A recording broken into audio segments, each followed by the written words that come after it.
guys, welcome to my best books I read in May. And for once, I'm going to actually get this posted earlier in June rather than almost at the end of June to talk the best books I read in May.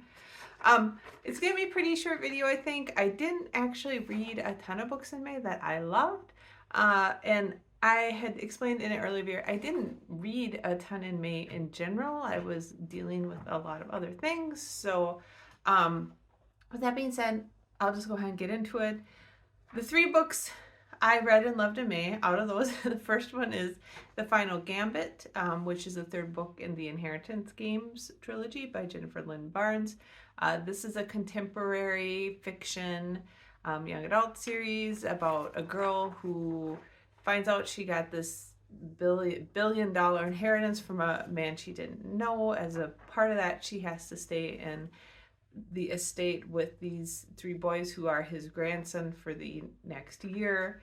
And of course, there's a whole bunch of shenanigans going on. People trying to get her disinherited, and the old man who left her the money is very fond of games. So there's a whole bunch of twisty clues and stuff, that puzzles and clues she has to follow to figure out why he left her this money and to keep the money. And in the process of that, she unravels all these family secrets. A big part of the allure of this for me was the puzzles, and then secondary probably the characters. They're just all very interesting and have a lot of depth and are a lot of fun to read about. So yeah, that was a fun one.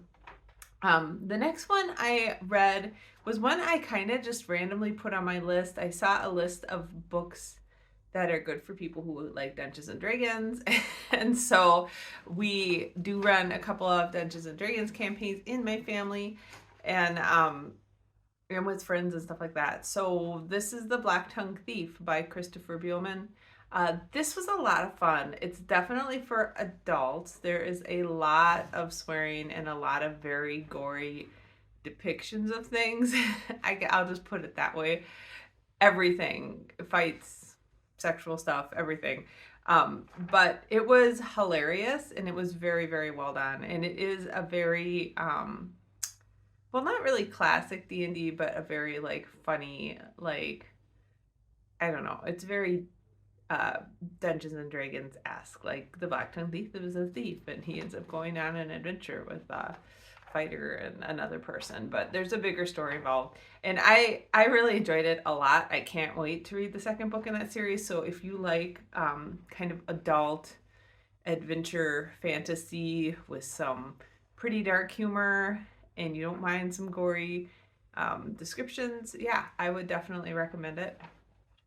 And I'm going to apologize for the lighting. Like, it's getting really sunny and really cloudy outside, kind of sporadically, and I usually face the window when I film these, and the light I have on doesn't seem to be enough to overcome the fact that it's like getting brighter and dimmer outside. Anyways, the final book I read and really enjoyed this month is the most recent book in the Leveling Up series by K.F. Breene, and that is Midlife Magical Alliance. This series has been a very good urban fantasy series in general, but I really thought this book 7, this last book, just kind of blew it out of the water. This is labeled as women's fiction or midlife fantasy because it features characters who are in their 30s and 40s, and it's just really well done. The premise is that there's this woman who inherits this old house from her aunt or I don't even remember. It's been so long since the series started.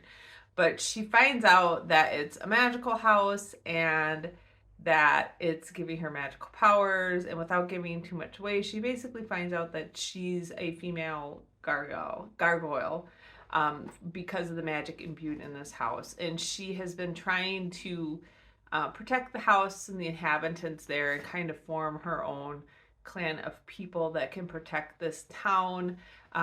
Female gargoyles are super rare, and so there's a lot of fighting over people trying to like control that power. And so this has just been a fantastic series, and again, the concept is really cool and the characters are just hilarious. We've got lots of mythical creature shapeshifter types, and there's also like a shape-shifting pack in the area that she gets involved with. and these gargoyles and really old vampires, and they're all just hilarious. And I think you'll notice the theme, like the last two, I do like some humor in my books. It appeals to me, and the Lovely of series has been very funny, but it also has a lot of action and a lot of really interesting magic and creatures and stuff like that. So, very fun read. So I would recommend that if you're at all, if that sounds interesting to you at all. It's one of the few urban fantasy series I'm still reading, so that says a lot about that. Yeah, I think that's it for. Anyways, I was just thinking there's another book I read I really liked, but I think that actually is going to be in June because that's when that will post. Um, yeah, so those are the three I read and liked in May. Other than that, I'm posting, this will go up in a couple days, so this will go up on Saturday. I am going to do another Stacking the Shelves. I was doing them like once a month. I am going to be doing another rather large video Stacking the Shelves because I did get an absolute ton of review books that I requested. So I think there's like, I don't know, 20, 25 review books. So I am going to be doing kind of an interim Stacking the Shelves for all of those, and that'll come up next Saturday. As far as what's going on with me, I mentioned in a previous video that I have been laid off from my job. I am still technically employed until the end of June, but I lost system access on May 12th, so I have been spending the last couple weeks kind of hanging out. Basically, I haven't really found myself not busy. I'm not really the kind of person who lacks for things to do. I always find things to do. So I've been doing a lot of like decluttering around the house and lawn work, and then I do some like clothing modification and stuff. So I had some t-shirts and stuff I wanted to hand paint, so I did some of that. And then of course every morning I do look at what jobs are posting and apply for some jobs. I do have a couple that I've gone past like the informational interview stage, and I will be week after this going through a series of panel interviews. So hopefully those go well, and we'll see what happens from that. Other than that, it just takes a lot of time, and I think I was telling my husband yesterday, I think the things that are most frustrating for me is just finding a new job just takes time. And I know this because when I've switched jobs, it takes 3 to 4 months generally for me to switch a job. And that's when I've been planning to switch jobs, not when it's kind of unexpected like it was this time.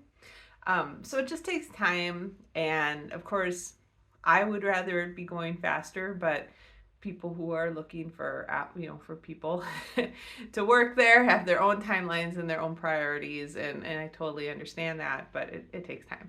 And I think the second thing I've been struggling with a little bit is I'm not a super duper like social extroverted person, but I do miss talking to the people that I talk to at work every day. Like I work mostly remotely, but I was still chatting with the people and learning about, their families and their lives and all that. And that's been kind of hard to not have.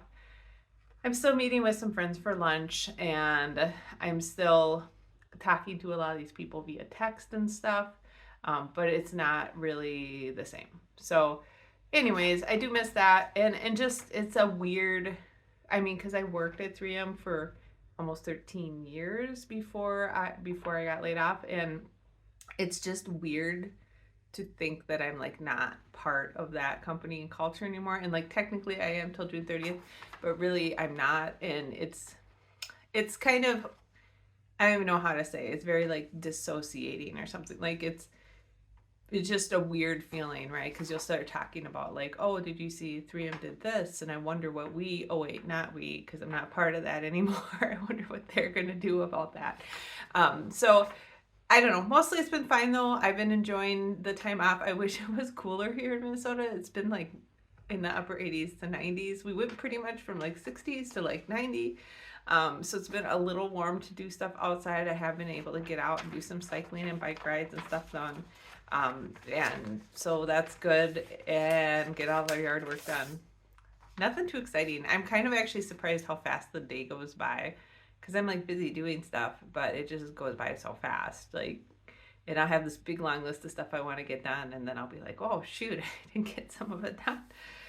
But that's it. That's all I really have to talk about. So I hope that you had a lot of great books that you read and enjoyed in May. And if you did, feel free to comment down below with titles. I'm always looking for new books to read. And I will be following this video up next Saturday with a stacking the shelves on a whole bunch of review books I got. I was pretty much caught up with review books, so I did go ahead and request a whole bunch more.